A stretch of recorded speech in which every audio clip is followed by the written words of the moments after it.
Hello, my name's Rob. I'm the CEO of Civitas Property Management, and today I wanted to share some words of wisdom and caution about how to do proper screening and selection of a tenant. You're at that point in your property that you want to be at. You've got an application in, you've got good tenants, but you want to make sure that you're being careful. Maybe you've heard a horror story or seen the news, or you had a friend who ended up with a difficult tenant that ended up costing them money or time or lost rent.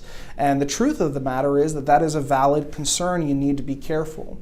The way that rental laws are structured in this country, and especially in California and especially in the Bay Area, is regardless of the rights or wrongs of the situation, morally or ethically, if you don't follow proper legal procedure, if you don't do your research and haven't looked into a person properly, you can end up with very large legal bills regardless of what may have happened or whether they were wrong in this situation.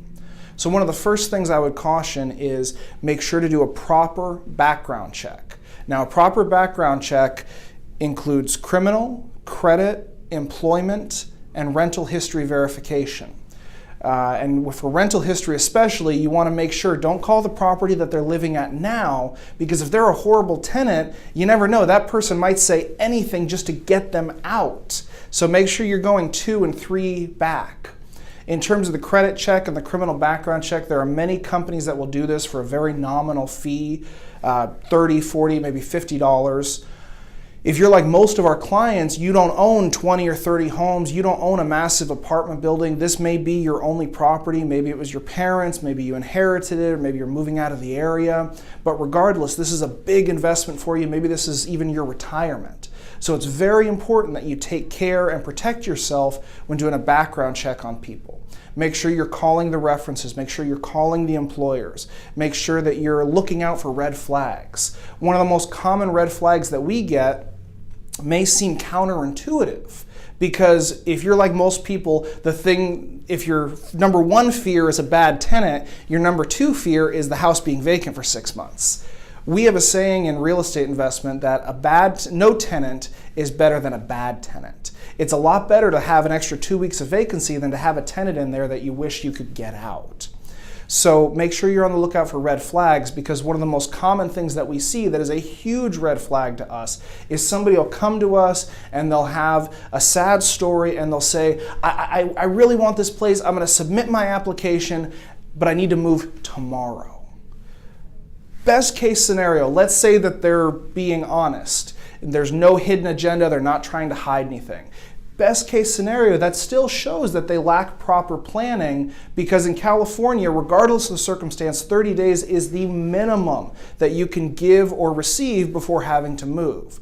So if they've gone 28, 29 days or more without finding a place, it shows a lack of planning. Doesn't mean they're bad people, doesn't mean that they're trying to rip you off, but it is a huge red flag that we always watch out for. The other option is, if they're saying they need to move that quickly, it could be because they have an eviction coming down the pipe. It could be because they don't have money at their last place and they're getting kicked out there before it gets on their record. Or it could be that they're trying to hide something from you.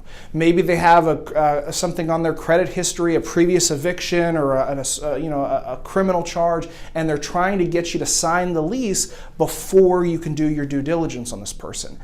I would never recommend that.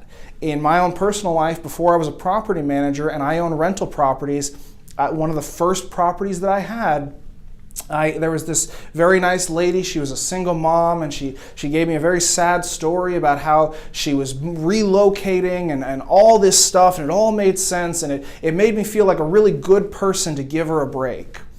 Well, 4 months later, $20,000 later, she stole the washer and dryer. We had to kick open the door with a sheriff once we got the eviction. We found the pay stubs that she had submitted, that I agreed to let her move in right away, and they were literally just cut and glued and copied. So don't think that, just because you say, I know what I'm doing, I'm a smart person, I know how to catch these things.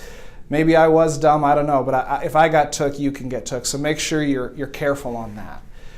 Now, I'm not trying to scare you away from rental management, rental and real estate investing. It can be very lucrative and it can be very enjoyable. I have several tenants that I would consider friends. A couple of them I even sold the house to eventually. So it can be a very rewarding experience. Don't think that I'm trying to put you off of it entirely, but just be careful, do your due diligence, and you'll thank me later. If you have any questions, give us a call. We're always happy to talk. Civitas Property Management.